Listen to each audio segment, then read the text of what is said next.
Eu te conto que o consórcio BRK Ambiental, Acciona e a gestora Pátria foram as vencedoras do leilão de concessões de água e esgoto em Pernambuco. O grupo da BRK conquistou o maior lote oferecido, que inclui a capital Recife, Fernando de Noronha e outros 149 cidades, com previsão de 15 bilhões e 400 milhões de reais em investimentos para universalização. Já o Pátria conquistou o lote Sertão, com 24 municípios e 2 bilhões e 900 milhões de reais de obras previstas. E para repercutir agora esse resultado do certame, que lembrando, né, saiu no dia de hoje, o leilão aconteceu tudo hoje, eu chamo agora Isadora Cohen, sócia da ICO Consultoria. Tudo bem, Isadora? Bem-vinda aqui no Money e uma boa tarde para você. Boa tarde, Muriel. Como é que você está? É sempre um prazer falar com os telespectadores da CNN. Muito obrigada. Prazer é nosso em te receber. Eu queria muito entender um pouco mais sobre os detalhes de como que aconteceu esse leilão no dia de hoje, que aconteceu por volta das 10 horas da manhã. E antes de mais nada, entender qual foi o critério de avaliação para avançar com esse leilão. Perfeito, Muriel. Bom, em primeiro lugar, eu acho interessante dizer que a gente já vinha com uma grande expectativa, né, dos leilões para a concessão de água e esgoto em Pernambuco.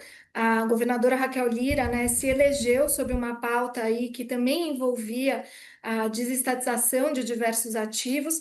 E com a jornada do novo marco legal do saneamento a partir de 2020, a gente vinha focando muito os olhares, né, em diversos ativos ao redor do Brasil, e Pernambuco era um deles, muito aguardado, então fechando com chave de ouro 2025, fazendo esse leilão, né? E bom, você perguntou aqui um pouquinho sobre o critério de julgamento, né? As empresas participantes, olha, foram 4 grupos que participaram, isso é bastante expressivo, né? Inclusive a EGEA, que é uma das maiores empresas hoje de saneamento do Brasil. E o critério de julgamento era um desconto no valor da tarifa que hoje é praticada e também uma outorga que seria paga, né, que será paga para o Estado de Pernambuco em função de agora a iniciativa privada passar a operar esses ativos que antes eram operados pela Compesa, na maioria dos casos de todos esses municípios que você acabou de mencionar. Então, a gente teve 2 lotes, né, um englobando aí como principais cidades Recife, a região metropolitana e também Fernando de Noronha, e o outro a gente pode ancorar em Petrolina, né, e aí o Pátria ganhando esse com 24 municípios de Petrolina, e o consórcio BRK, junto com a Acciona, ganhando esse maior que envolve a região metropolitana de Recife, que, aliás, Muriel, já tem, né, há algum tempo, uma operação privada pela própria BRK, que hoje faz os serviços de esgoto junto com a Compesa na região metropolitana de Recife. Então, ela já era a favorita, tanto é que foi a única a apresentar proposta para esse lote, né? Perfeito. E outro ponto também, Isadora, que eu queria entender é um pouco de como é que vai funcionar o papel da Compesa a partir de agora com esse leilão. Você até trouxe um pouquinho dessa percepção, mas queria entender os detalhes de qual que vai ser o papel, como é que vai funcionar esse cenário com a Compesa agora, depois desse leilão. Perfeito, Muriel. Bom, a Compesa, ela continua atuando na produção da água. E aí os privados, tanto o Pátria quanto o consórcio Acciona BRK, passam a operar os serviços de toda a cadeia de água e esgoto. Então, assim como acontece em outras regiões do Brasil, como por exemplo o Rio de Janeiro, em que você manteve a SEDAI operando, né, a produção de água, você vai ter a Compesa fazendo aqui essa mesma atividade. Então, vão coexistir na operação dos serviços a Compesa junto com cada uma dessas empresas privadas nas suas respectivas regiões. Isso tem sido um modelo replicado nos mais diversos locais do Brasil, e acho que é uma transição suave se você considerar esse movimento privatizante que o saneamento vem passando desde 2020. Então, você teve, né, as estatais, as empresas estatais operando os serviços predominantemente no Brasil inteiro até 2020, e aí com o movimento desse novo marco legal de saneamento a partir de 2020, você vê um movimento também de concessões, privatizações ao redor do Brasil. Então, você tem privatização da Sabesp, você tem privatização da Corsã, você já tinha uma Saniatins lá em Tocantins, que já vem privatizada há bastante tempo, que inclusive é da própria BRK, mas você tinha as mais diversas localidades até então também com as empresas estatais. E aí você vê outros locais que não optaram pela privatização, mas sim por esse arranjo, digamos assim, misto, que você faz concessões ou parcerias público-privadas, mantém a empresa estatal operando parte do serviço, em especial a produção da água, e aos poucos vai trazendo a iniciativa privada para complementar e realizar os investimentos necessários. A gente está falando de bastante investimento que precisa ser feito até 2033, Muriel, que é o que o novo marco estabelece. E até 2025 a gente já tem contratualizado, segundo dados da Abicom, por exemplo, mais de 180 bilhões de reais que são realizados por meio desses arranjos que eu acabei de mencionar para você. E aí queria entender também, Isadora, diante do cenário e da sua experiência também, queria entender qual que seria o impacto para as pessoas. Claro, quem está nos acompanhando deve estar pensando para o consumidor final, no fim, qual que deve ser esse impacto, de que forma que isso deve ser sentido em melhorias, o preço também deve ser menor, deve ser maior, deve continuar o mesmo. São muitas as dúvidas que começam a surgir para o consumidor que está acompanhando esse leilão a partir de agora, né? O que a gente já sabe de que vai ter algum resultado, que pode ter alguma consequência para o consumidor? É verdade, Muriel. Acho que essa é uma excelente pergunta, porque no fim das contas, né, as concessões elas são uma ferramenta para o melhor atendimento à população. É Certo. isso que se espera. E não à toa o critério de julgamento que a gente começou comentando, ele envolvia pelo menos um desconto nas tarifas, né? Então, esse desconto nas tarifas, ele passa a ser praticado a partir do momento em que os grupos privados assumem os serviços, e aí o consumidor já vai poder esperar por isso. E além disso, né, Muriel, a gente tem em Pernambuco é, cerca de 40% da população apenas atendida na cadeia de esgoto, ou seja, mais de 60% da população não tem acesso à coleta de esgoto.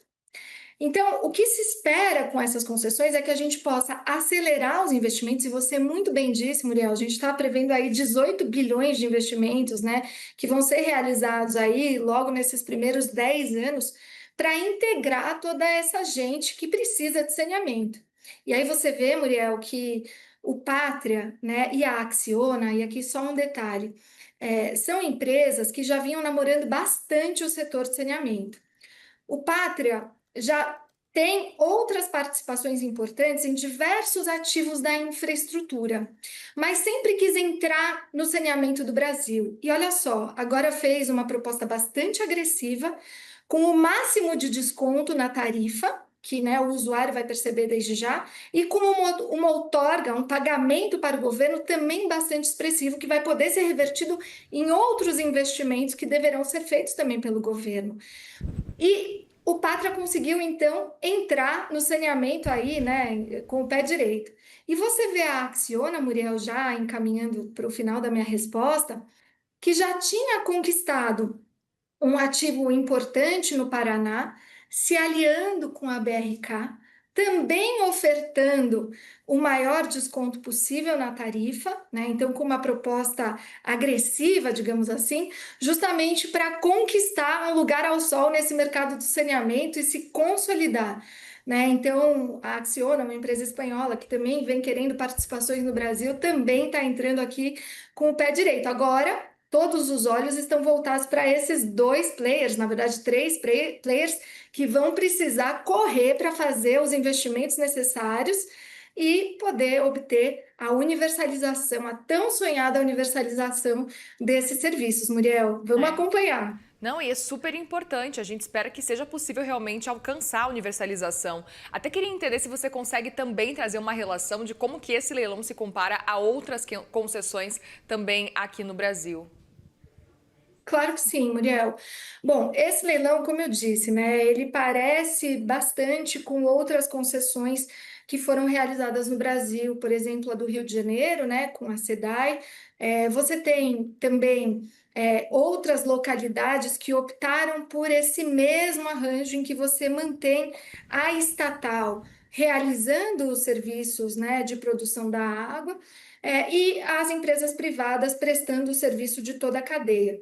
E aí você tem localidades como, por exemplo, a Cagés, no Ceará, o Piauí, né, recentemente realizou uma concessão que também foi super importante, arrematada aí por outro grupo, a Egea, que também participou aqui, né, desse leilão da Compesa e não levou, não fez uma proposta tão agressiva quanto aquela ofertada pelo Pátria. No Pará, enfim, ao redor do Brasil, você teve essa escolha de modelo para conseguir vencer os desafios de você diminuir a atuação da estatal numa transição suave para que a iniciativa privada possa cada vez mais abraçar esses serviços. Então, você tinha antes do novo marco legal, por exemplo, uma participação das empresas privadas de cerca de 7% no mercado do saneamento. E hoje a gente já está passando 40% de empresas privadas nesse mercado. Ao mesmo tempo, Muriel, você tem também outros modelos que foram aí, enfim, estruturados para o saneamento, como a privatização integral da empresa. É o caso da Corsã, né, também arrematado pela Egea, que hoje, junto com a Equatorial, é um dos maiores grupos do saneamento do Brasil e da América Latina. A Equatorial, eu vou comentar um pouquinho sobre ela, mas ela foi quem arrematou as participações da Sabesp. Mas voltando para o caso da Corsã, você teve uma privatização integral da empresa. E aí você tem, no caso da Sabesp, uma compra importante também, num outro modelo, pela Equatorial de participações relevantes dessa empresa. E hoje a Equatorial, junto com ativos que ela investiu no Amapá, por exemplo, passa a ser uma das grandes empresas do saneamento também. E agora todos os olhos também estão voltados, Muriel, para a Copasa em Minas Gerais. Eu acho que esse é um grande ativo que a gente vai ver no futuro próximo. A gente teve ontem a aprovação da lei autorizativa na Assembleia de Minas Gerais para fazer a privatização, né, da Copasa em Minas Gerais. E a gente acha, inclusive, né, um dos pontos mais importantes desse ativo é saber se Belo Horizonte vai assinar o contrato com a Copasa para garantir o fluxo de caixa, né, e a atratividade desse certame depois para o privado. E agora, para quem milita no saneamento, todos os olhos estão voltados também para a privatização da Copasa. Enfim, muitas movimentações do saneamento, 5 anos de novo marco legal, um balanço super positivo, um movimento crescente de novas concessões, de novas privatizações. E o que a gente precisa, Muriel, não é mais ou menos Estado. O que a gente precisa é mais investimentos para a população e para que a gente possa obter finalmente a universalização. A gente não pode deixar mais de metade da população brasileira sem coleta de esgoto, né? Isso é o mais importante de tudo, não dá mais para normalizar esse cenário. Isadora Cohen, sócia da Eco Consultoria, obrigada mais uma vez pela conversa e volte sempre aqui no Money, viu? Obrigada, Muriel. É sempre um grande prazer. Até mais. Até, obrigada.